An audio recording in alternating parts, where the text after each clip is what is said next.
जय Shri Radhe Krishna. I hope आप सभी बहुत अच्छे होंगे। चलिए भक्ति युग की चर्चा को आगे बढ़ाएंगे कि श्री कृष्ण क्या कहते हैं भक्ति युग में। तो यहाँ पर श्री कृष्ण अर्जुन को दो मार्गों के बारे में बता रहे हैं कि एक तो सगुण भक्ति का मार्ग है और एक है निर्गुण भक्ति का मार्ग। तो यहाँ पर श्री कृष्ण क्यों बता रहे हैं?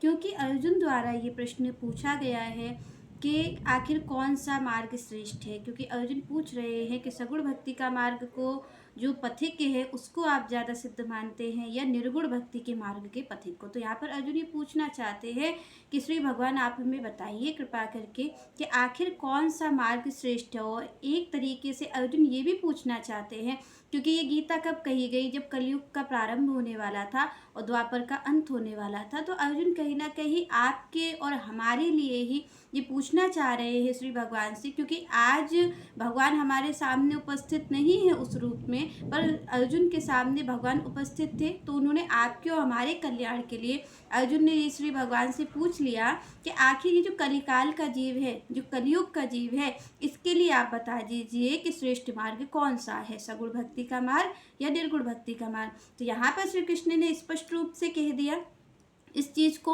और हमारी ओर ही देख करके भगवान ने कहा है, जो अर्जुन है उनकी ओर देख करके ही कहा है। अर्जुन की दशा कैसी है? जैसे आपकी और हमारी दशा हो जाती है वैसे ही अर्जुन की दशा है। तो भगवान अर्जुन की ओर ही देख करके कह रहे हैं स्पष्ट रूप से कि सगुण भक्ति और निर्गुण भक्ति के मार्ग में सगुण भक्ति ही श्रेष्ठ है। भगवान ने यहाँ पर कहा कि अगर कोई मेरी भक्ति में रत रहता है तो वही श्रेष्ठ है। भगवान कहते हैं कि भाई वो श्रेष्ठ होगा क्योंकि वो निरंतर मेरा चिंतन कर रहा है। और यहाँ पर कोई निर्गुण भक्ति के मार्ग से जाता है तो एक बना रहता है कि पता नहीं प्राप्ति होगी या नहीं होगी। क्योंकि देखिए जो निर्गुण भक्ति का मार्ग है उसमें जो भक्त है वो स्वयं अपने हिसाब से ज्ञान लेकर के अपने ही बल पर वो इस भक्ति को कर रहा है। यहाँ पर निर्गुण भक्ति के मार्ग में भगवान का सहयोग नहीं होता है। यहाँ पर अगर ज्ञानी है तो वो अपने ज्ञान के बल से अपनी रक्षा स्वयं करे, ऐसा श्री भगवान खुद कहते हैं।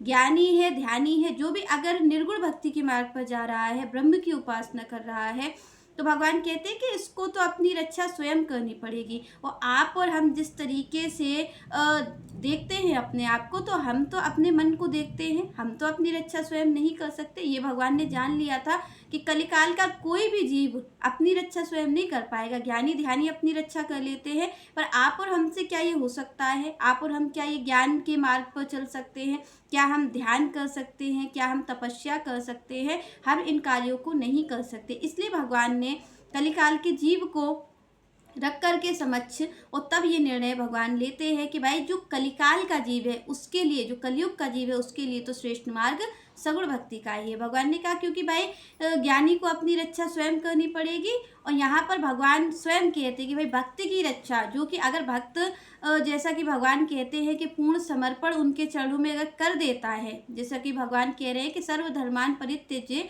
मामेकं शरणं व्रज। तो भगवान सीधे एक शब्द में कह रहे हैं कि अगर कोई सगुण भक्ति करना चाहता है तो उसका पहला सूत्र यही है कि श्री कृष्ण को समर्पित कर दिया जाए। आप अपने आप को श्री कृष्ण के चरणों में रख दें। आप शरीर से श्री कृष्ण के चरणों की सेवा कितनी कर रहे हैं इसका कोई मोल नहीं है। आप मन से श्री कृष्ण की कितनी सेवा कर रहे हैं इसी का मूल है। भगवान ने यहाँ पर ये आपसे नहीं कहा कि आप उनके चरणों को पकड़ के शरीर से बैठ जाए। भगवान ने कहा ये जो मन है, जो मन औरों का चिंतन करता है, जो मन दूसरों की ओर जाता है, दूसरों की आस लगाए बैठा है मन, श्री कृष्ण कहते हैं इसको केवल और केवल मेरा ही दिखाया जाए कि मैं ही हूँ। मन ये मान ले कि केवल मैं ही हूँ। तो श्री कृष्ण कहते हैं कि भाई वो सब तरीके से अपने आप को अलग करके और मेरे ही चरणों में अपने आप को रख दे। तो श्री कृष्ण कहते हैं कि तब ये सगुण भक्ति का मार्ग पहला जो स्टेप है वो यही है। आपको और हमें कुछ और नहीं करना, आपको और हमें केवल श्री कृष्ण को अपने आप को समर्पित करना है। बाकी का काम जो है वो स्वयं भगवान संभालते हैं। तो भक्ति का जो मार्ग है वो सरल और सुगम है। और यहाँ पर सबसे पहला जो स्टेप है भक्ति मार्ग में वो आपका यही है कि आपको सबसे पहले श्री कृष्ण को अपने आप को समर्पित कर देना है। जो भी कार्य आपका होगा वो श्री कृष्ण ही करेंगे, क्योंकि फिर आपसे जो भी कार्य वो करवाना चाहेंगे आप एक बार उनके निमित्त बन जाइए। आप उनको केवल अपना पूर्ण समर्पण कर दीजिए कि मैं आज से आपका हूँ। अब जो श्री कृष्ण आपके लिए, हमारे लिए उचित समझेंगे वो भगवान आपके और हमारे द्वारा करवाएंगे। जैसे अर्जुन ने अपने आप को, जब भगवान ने 18वें अध्याय में इस चीज़ को कहा अर्जुन से कि सारी चीज़ों को त्याग करके आत्मसमर्पण कर दो। जब अर्जुन ने कर दिया तो भगवान ने अपना ही कार्य करवाया, भगवान ने उस महाभारत के युद्ध को करवाया, जबकि अर्जुन नहीं करना चाह रहे थे, उसके बाद भी भगवान उसी कार्य को करवा रहे हैं। क्योंकि अब अर्जुन का, पहले जो अर्जुन कर रहे थे उसमें ये संशय था, अर्जुन को ये लग रहा था कि इस कार्य को मैं कर रहा हूँ। तो अर्जुन को ये जो क्लेश उत्पन्न हो रहा था, ये जो द्वंद्व उत्पन्न हो रहा था, ये अर्जुन को इसी कारण हो रहा था क्योंकि अर्जुन ये सोच रहे थे कि इस कार्य को मैं कर रहा हूँ। पर जब अर्जुन ने अपना पूर्ण समर्पण श्री कृष्ण के चरणों में कर दिया, उसके बाद जब भगवान ने वही कार्य करवाया है, अब अर्जुन को कोई संशय नहीं है, अब अर्जुन को कोई द्वंद्व नहीं है। क्यों? क्योंकि अर्जुन का पूर्ण समर्पण श्री कृष्ण के चरणों में हो चुका है।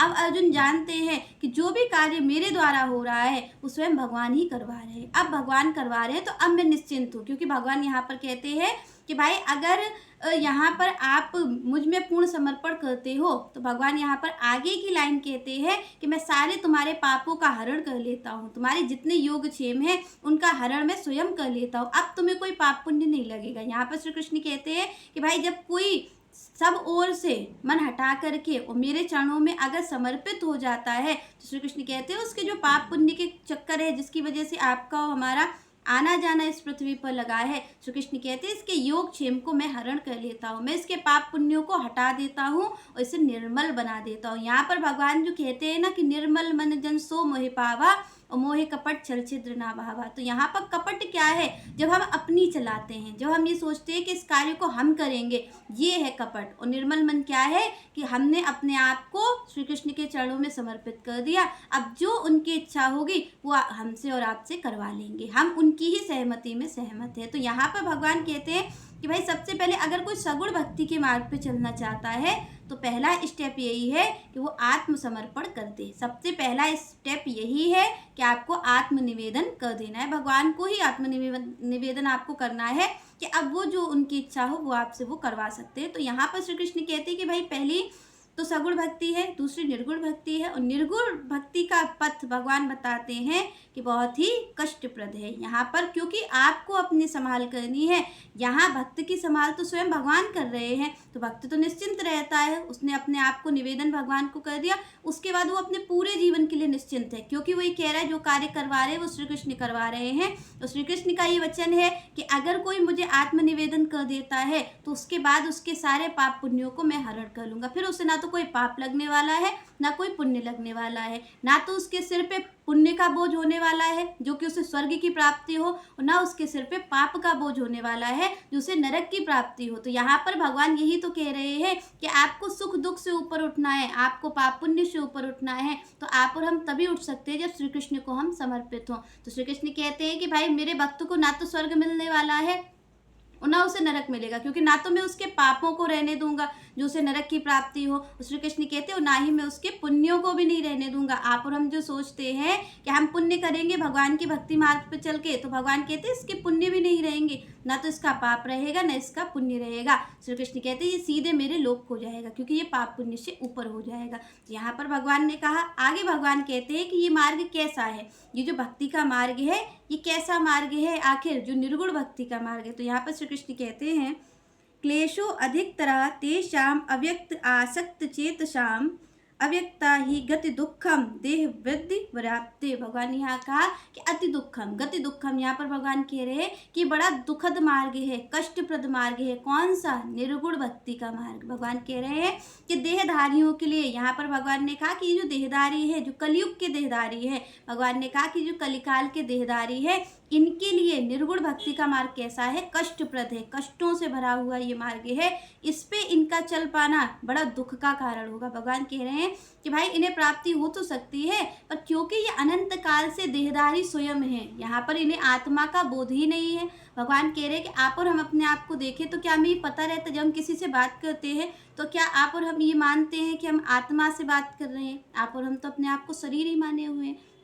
यहाँ पर श्री कृष्ण कहते हैं कि भाई ये जो देहधारी हैं, देहधारियों के लिए ये मानना ही बहुत कठिन चीज़ होगी कि ये आत्मा ही सब कुछ है, ये आत्मा ही है, वो ब्रह्म आवरण को न देखें, ऐसा देहधारियों के लिए बड़ा कठिन कार्य है। तो श्री कृष्ण ने कहा कि अगर कोई इस कलिकाल में, इस कलयुग में निर्गुण भक्ति के मार्ग पे चलता है तो श्री कृष्ण कहते हैं ये बहुत कष्टकारक होगा इसके लिए। ये कौन कह रहा है? ये आप और हम नहीं कह रहे, ये कोई संत जन नहीं कह रहे, ये भगवान स्वयं कह रहे हैं। भगवान स्वयं इस बात को कह रहे हैं कि अगर कोई कलयुग का जीव निर्गुण भक्ति के मार्ग पे चलेगा तो वो ज़्यादा आगे तक चल नहीं सकता, क्योंकि ये बहुत कठिन मार्ग है। क्योंकि उसका जीवन शैली, आप और हम अपनी जीवन शैली देखें तो क्या हम भगवान की इस निर्गुण भक्ति के मार्ग पे चल सकते हैं? आप और हम नहीं चल सकते, क्योंकि जो उसमें तो मन को एकाग्र करना ही सबसे पहली विधि है। यहाँ पर तो सबसे पहली विधि आपकी भक्ति मार्ग में यही है कि अगर कोई भगवान की भक्ति, सगुण भक्ति करता है तो उसको कृष्ण भावनामृत होना पड़ता है। भगवान की भक्ति में जो रत है वो भक्ति योगी है, वो जो भगवान के अप्रकट रूप में, जो ध्यान में जिसकी बुद्धि है, वो ही भगवान का ज्ञान योगी भक्त है। तो भगवान ने कहा भाई भक्ति योगी होगा तो वो मेरी भक्ति इस तरीके से कर सकता है। और अगर कोई निर्गुण की उपासना करना चाहता है तो भगवान कहते हैं वो बहुत ही कष्टप्रद मार्ग है, इसलिए कलिकाल में इस मार्ग को नहीं अपनाना चाहिए। चलिए नेक्स्ट चर्चा हम नेक्स्ट वीडियो में करेंगे। तब तक के लिए जय श्री राधे, जय श्री कृष्ण।